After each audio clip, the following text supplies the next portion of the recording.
There's a lot of really exciting things coming in Genshin Impact's patch 4.0. The release of Fontaine is going to bring about a lot of new changes. But the special program didn't really go into a lot of detail about some of these really great features that they showed off. That's why in this video I'm going to be covering some of the details that they showed but most people probably missed. Hey everyone, Sharkheart here, and I want to show you what I believe are some little hidden gems, and how all these little things hidden in plain sight could turn out to be really cool. So let's get into them.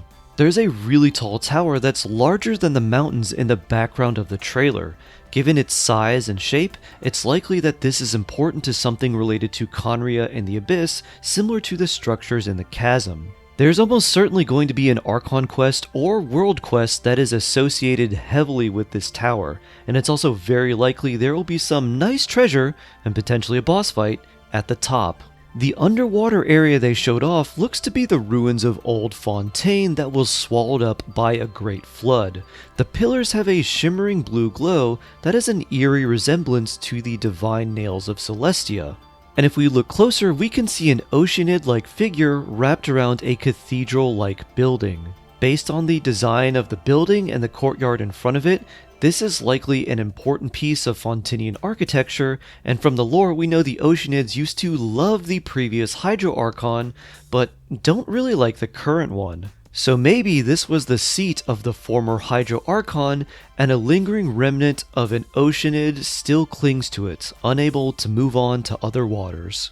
I've shown this off before from a prior trailer, but we can see that Navia is a Geo character with a vision on her shoulder, but now we can also see that she is a Claymore user as she is wielding the White Blind. There also seems to be something wrong with the Traveler in this scene as we fall to the ground and clutch our forehead while Paimon attends to us. We then get to see that Clorinde is a sword user who has an electrovision. She was also shown to have a gun that fired an electro bullet, and I think that's likely that her playstyle would incorporate both weapons as she has the profession of champion duelist. And the meaning of duelist could incorporate both pistol and fencing duels.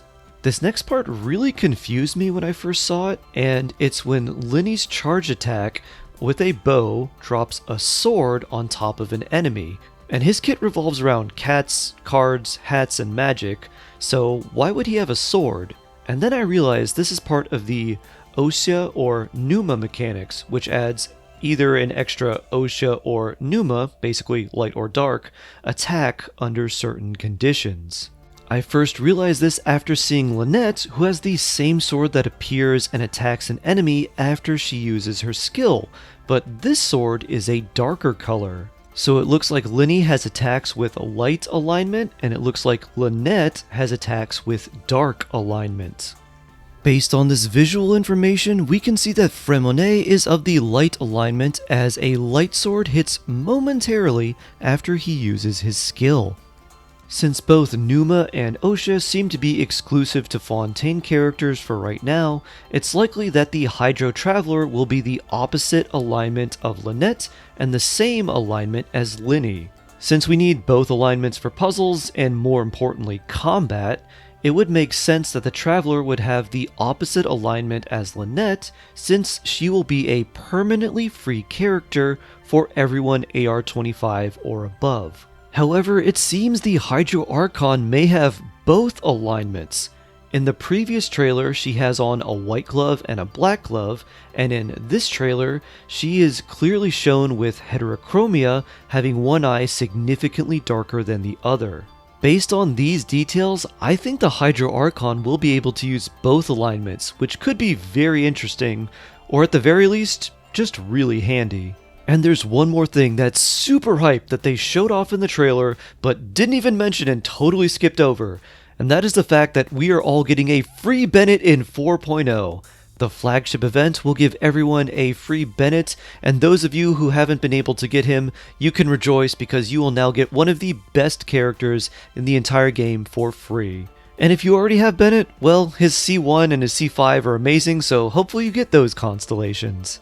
I love finding these little nuggets of information that can clue us in about the game, and if you found some really tantalizing breadcrumbs, make sure to share them below.